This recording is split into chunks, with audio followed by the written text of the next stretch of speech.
Maya tried to focus on the clouds outside the window, letting the hum of the engines calm her nerves.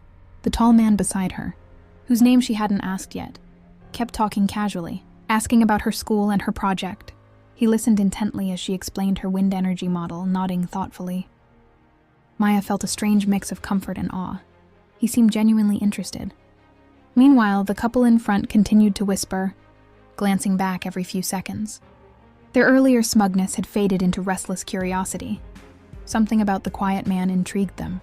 But they dismissed him as just another fellow passenger. Halfway through the flight, the plane hit a small patch of turbulence. Maya's hands tightened on her backpack. The man noticed. "Don't worry, kiddo," he said softly, placing a reassuring hand on her shoulder.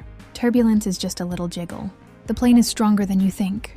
Maya giggled nervously. She had never been on a plane before, and his words were oddly comforting. Slowly, she began to relax, even laughing at some of his jokes. Minutes later, the in-flight magazine fell from the seat pocket in front of him. He picked it up and handed it to Maya, who smiled and thanked him. Their small gestures and casual conversation made the flight feel like a short road trip rather than a stressful journey. Then, something unusual happened. The man pulled out his phone and typed something quickly, glancing at Maya with a smile. He slid it over. "It's just a little surprise," he said. Maya looked down at the screen. It was a news article featuring her science project, with a headline, "Young innovator selected for National Science Finals, age 12. Her eyes widened and her cheeks flushed. She had never seen her name in print like this. The man smiled knowingly. "You did all the work. You earned every bit of this," he said. The couple in front finally turned around to look at them. Their expressions shifted from casual curiosity to disbelief. The man they had dismissed so quickly, he was not just any passenger.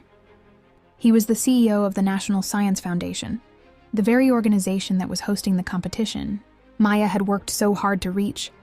The realization hit the couple like a lightning bolt. Their earlier arrogance, their refusal to sit beside her suddenly seemed foolish. Maya, oblivious to their shock, continued chatting with him, asking questions about his career and the Science Foundation.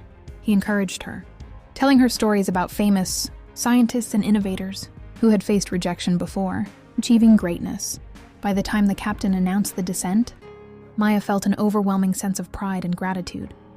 The man beside her had made her first flight unforgettable, not just because he was important, but because he treated her with respect and kindness. As the plane touched down smoothly, the couple turned pale. Their whispered remarks were drowned out by the soft applause of passengers for a smooth landing.